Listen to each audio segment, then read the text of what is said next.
안녕하세요. 차 또박이입니다. 현재 우리나라에서 판매되고 있는 대형 세단 중에 가장 가성비가 좋은 차량이 있습니다. 기아의 K9. K9은 대부분의 편의사양에 탑재되었음에도 가격이 5천만원대부터 시작합니다. 수입차를 구매하려고 하다가 K9으로 구매하시는 분들도 적지 않은데요.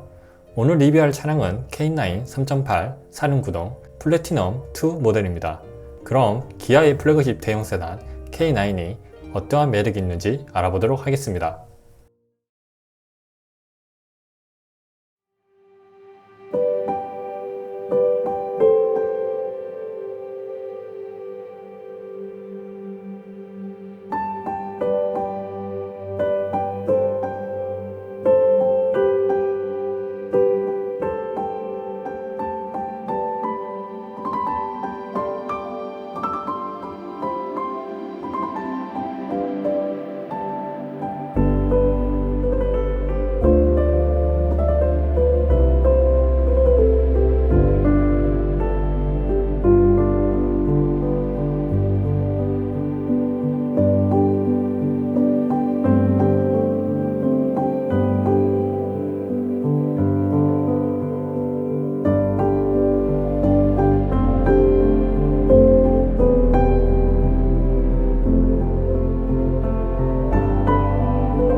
K9이 처음 출시되었을 때 수입차 같은 외관 디자인에 역시 디자인은 기아란 말이 나올 정도로 임팩트가 컸습니다. 전면 디자인은 호랑이 코를 베이스로 두어 밋밋할 수 있는 디자인을 독특한 디자인의 주간 전조등을 통해 세련되게 만들었고, 시승차에는 빠져있지만 2020년 모델은 낮은 트림에도 전면 및 후면 방향 지시등이 아우디의 다이나믹 시그널 램프처럼 움직입니다. K9은 무엇보다 후면 디자인이 이쁘다고 생각이 드는데요. 중간 전조등의 디자인을 테일램프에 적용시켜 전면과 통일감을 느끼게 해주고, 대형 세단이지만 젊은 사람이 타더라도 크게 어색하지 않을 만큼 스포티해 보입니다. 현재 시승차는 플래티넘 2 패키지를 적용해 휠 사이즈는 앞은 245, 45, 19인치, 뒤는 275, 40, 19인치가 장착되어 있습니다. 실내 디자인은 많은 발전이 있었습니다. 플래그십 세단답게 버튼들의 재질들이 하나같이 모두 고급스럽게 되어 있고, 전자식 기어봉은 그립감이 상당히 좋았습니다. 기어봉의 잠금 버튼을 누르면 계기판에 현재 기어를 표시해 주었습니다. 고급차에만 있는 아날로그 시계는 스위스의 명품 브랜드 모리스 라크로아 제품이 장착되어 있고, 버튼들의 조작감 역시 고급스러웠습니다. 계기판은 아날로그 계기판에 7인치 LCD가 있어 여러 정보들을 볼 수 있으나 속도계의 숫자들이 작다는 느낌을 받았습니다. 센터페시아 모니터는 12.4인치의 대형 모니터가 탑재되어 있고 터치를 지원하였습니다. 앰비언트 라이트는 빠져있지만 풋등과 곳곳에 조명들이 있고 64가지의 색을 선택할 수 있었습니다. 앞좌석 시트는 앞뒤 이동과 시트 각도, 요추 받침대만 조절이 가능하였으나 착자감은 좋지 않았습니다. 사이드 볼스터가 몸을 잡아주지 못하고 운전하는 동안 허리가 아파오기 시작하였습니다. 대형 세단답게 뒷좌석 공간은 엄청 넓었습니다. VIP 옵션이 빠져 있어 시트의 각도는 조절을 못하지만 공조기, 엔터테인먼트, 조수석 시트까지 조절할 수 있었습니다. 착자감은 허리 부분이 많이 파여 있고 시트의 각도가 적당하여 장거리 이동에도 큰 불편함이 없었습니다. 레그룸도 키 181의 성인 남자가 다리를 꼬고 앉아도 무리가 없었습니다.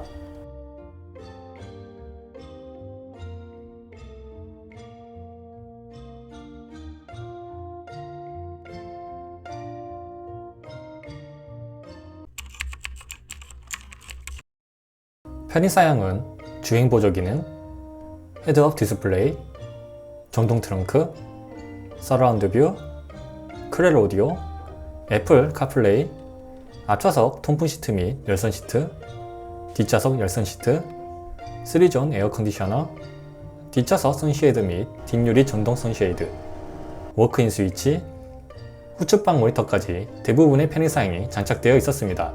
현대의 기아차의 주행보조 기능은 안정적으로 작동하여 상당히 만족하였습니다. 코너를 매끄럽게 돌고 가속을 할 때에도 부드럽게 가속을 하였습니다.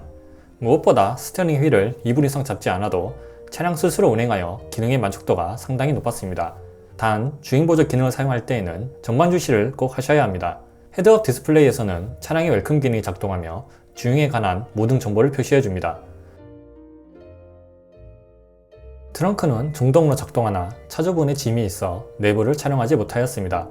트렁크 공간은 E클래스보다 조금 더 넓었습니다. 서라운드 뷰는 여러 각도에서 차량을 볼 수 있어 주차하는 데 많은 도움이 되었습니다. 뒷좌석 선쉐이드는 수동으로 걸어야 하지만 뒷유리 선쉐이드는 정동으로 작동합니다. 주차를 할 때에는 자동으로 뒷유리 선쉐이드가 내려갔다가 주차를 완료하면 다시 올라옵니다. 조수석 시트를 운전석과 뒷좌석에서도 조절할 수가 있습니다. 이 기능을 은근히 많이 사용하는데 있다가 없으면 상당히 불편합니다. 우측방 모니터는 화질이 상당히 괜찮습니다. 야간에도 준수한 화질을 보여주어 차선 변경을 할 때 도움이 되었습니다. K9에 탑재된 크렐 오디오는 준수한 음질을 들려줍니다. 소리 찢어짐은 전혀 없고 음량도 상당히 컸습니다.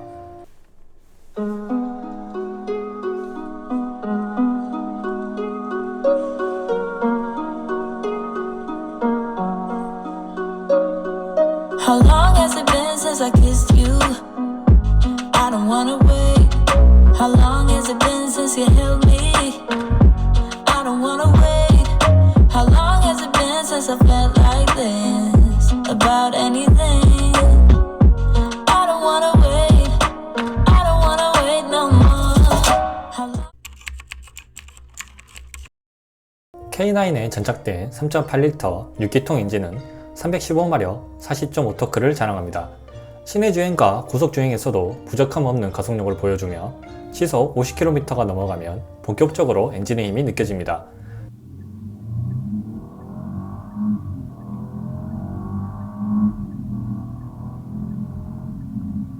테스트를 위해 급가속을 여러 번 하였지만 엔진이 지친다는 느낌은 못 받았습니다. 미션의 반응 속도는 다운시프트는 바로바로 되지만 업시프트는 딜레이가 있었습니다. 몇 번이나 테스트 해봤으나 업시프트는 0.5초에서 1초 정도 딜레이가 있었습니다. 하지만 일상적으로 타고 다닐 때는 불편함이 없었습니다. 브레이크 성능은 상당히 만족스러웠습니다.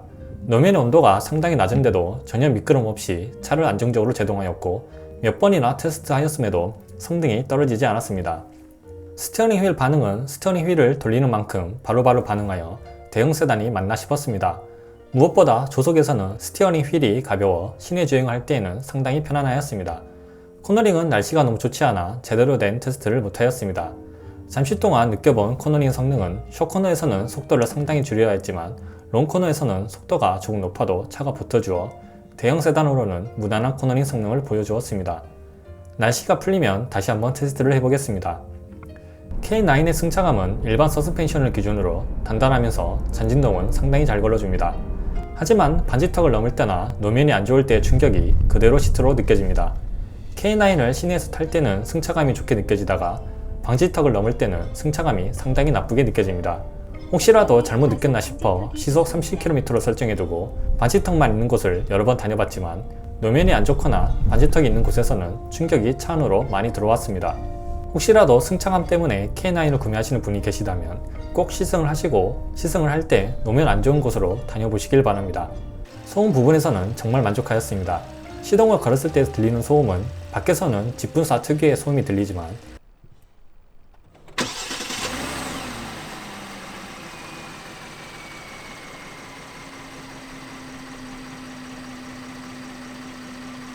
실내에서는 거의 들리지 않습니다.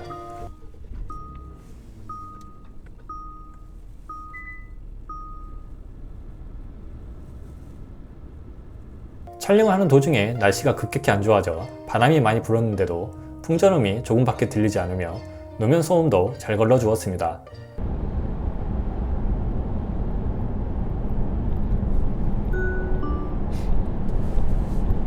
차급에 맞게 소음 차단은 정말 잘 되어 있었습니다. 연비등 모포 평황장에서 무안 국도 쉼터까지 리터당 11.8km가 나왔습니다. 아무래도 새벽이다 보니 더 잘 나온 것 같은데 국도주행과 전속주행 위주로 한다면 리터당 10km는 보여줄 것 같습니다. 생각보다 많은 아쉬운 점이 나왔습니다. 서라운드 뷰 화질이 빛이 하나 없는 야간에 주차를 할 때에는 차라리 사이드 미러를 보고 주차를 하는 게 나을 정도로 좋지 않았습니다. 계기판은 옵션으로 바꿀 수 있다고 하지만 기본적인 계기판의 숫자들이 크기가 상당히 작아 시인성에 좋지 않았습니다. 오토홀드는 좋은 점과 아쉬운 점이 공존하였습니다. 전 메르세데스 벤츠의 오토홀드를 좋아합니다. 벤츠 차량들의 오토홀드는 항상 작동하는 게 아닌 내가 원할 때만 작동을 할 수 있는데 K9의 오토홀드도 약하게 밟으면 오토홀드가 되지 않고 세게 밟아야 오토홀드가 작동되는 게 참 편했습니다. 하지만 차량이 시동을 걸 때마다 오토홀드 버튼을 눌러야 하는 점이 상당히 번거로웠습니다. 헤드라이트도 시승차의 문제인지 모르겠으나 조사각이 낮아 야간 운전에 너무 힘들었습니다. 앰비언트 라이트를 옵션에 넣은 건 정말 너무하지 않나 싶습니다. 물론 차 가격이 수입차들보다 저렴하지만 그래도 앰비언트 라이트는 넣어줘야 하지 않았나 생각이 듭니다. 야간에 앰비언트 라이트가 있는 것과 없는 것은 상당히 다른 실내 분위기를 보여주는데 너무 아쉬운 부분이었습니다. 한 브랜드의 플래그십 세단인데 웰컴 기능이 헤드업 디스플레이에서 나오는 것 말고는 없다는 점도 아직 기아가 감성 부분까지는 챙기지 못하구나 생각이 들었습니다. 주행 중에 내비게이션 볼 때 상당히 어색했습니다. 소나타에서도 느꼈던 부분인데 센터페시아 모니터의 위치를 내리거나 아니면 모니터 각도를 조금만 운정석으로 해놨으면 보기 좋았을 텐데 아쉬운 부분이었습니다. 스티어링 휠의 기아 로고는 크기도 이상하고 K9과 어울리지 않아 고급차라고는 느껴지지 않는 로고였습니다. 차라리 오피루스를 부활시켜 오피루스 로고를 장착하였다면 더 낫지 않았을까 생각이 듭니다. 착한 가격의 대형 세단 K9. 시승한 차량의 가격은 6,500만원으로 상당히 좋은 가격을 보여줍니다. 이 가격대에서 구매할 수 있는 수입 차량은 520D, 2250 차량들 뿐인데 차량 크기와 편의상에서 넘사벽의 차이를 보여줍니다. 하지만 각 브랜드에서 느껴지는 감성적인 부분에서는 기아의 플래그십 세단인 K9마저 상당히 부족하게 느껴집니다. 이 부분은 현대자동차를 벤치마킹하여 보완을 해야 하지 않을까 생각이 듭니다. 그럼 차를 구매하는데 제 영상이 도움이 되길 바라며 다음 영상으로 뵙겠습니다. 영상 끝까지 시청해 주셔서 감사합니다.